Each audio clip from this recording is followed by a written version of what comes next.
सभी दोस्तों नमस्ते।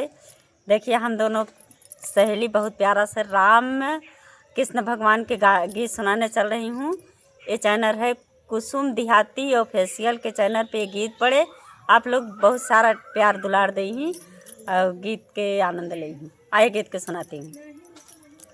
एक गुणों में दोनों बराबर, एक गुणों में दोनों बराबर, ना कम रघुबर ना कम कन्हैया, ना कम रघुबर ना कम कन्हैया।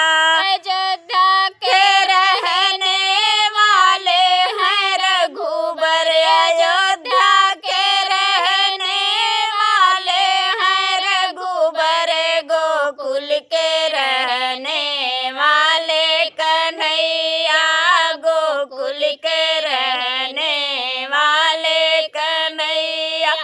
एक गुणों में दोनों बराबर, एक गुणों में दोनों बराबर, ना कम रघुबर ना कम कन्हैया, ना कम रघुबर ना कम कन्हैया।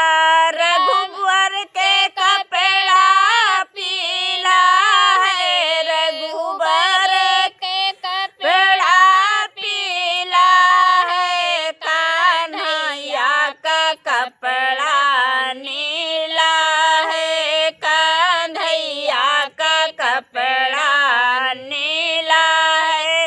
एक गुणों में दोनों बराबर, एक गुणों में दोनों बराबर, न कम रघुबर ना कम कन्हैया, न कम रघुबर ना कम कन्हैया।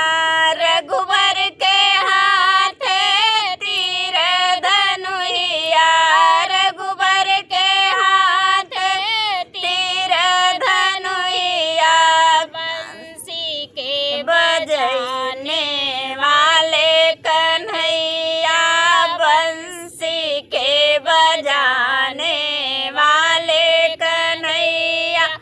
एक गुणों में दोनों बराबर, एक गुणों में दोनों बराबर, न कम रघुबर ना कम कन्हैया, न कम रघुबर ना कम कन्हैया।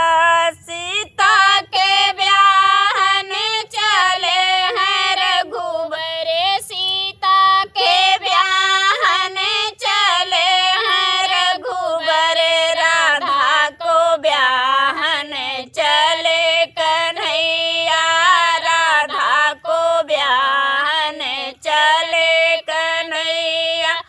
एक गुणों में दोनों बराबर, एक गुणों में दोनों बराबर, न कम रघुबर न कम कन्हैया, न कम रघुबर ना कम कन्हैया। रावण के मारने चले हैं रघुबर, रावण के मारने चले हैं रघुबर, कंस के मारने वाले कन्हैया, कंस के मारने वाले कन्हैया। एक गुणों में दोनों बराबर, एक गुणों में दोनों बराबर, न कम रघुबर ना कम